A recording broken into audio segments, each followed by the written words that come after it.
History of Internet. The Internet started as ARPANET.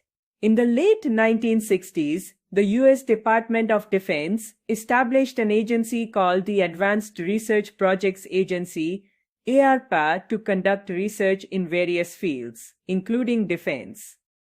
ARPA set up a network of computers between different offices of Defense Department to exchange and share important information.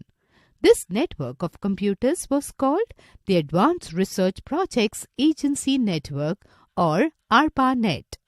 Later on, the US government opened ARPANET for educational purposes. Many universities and institutions started using this network of computers. The network thus grew bigger and bigger every day.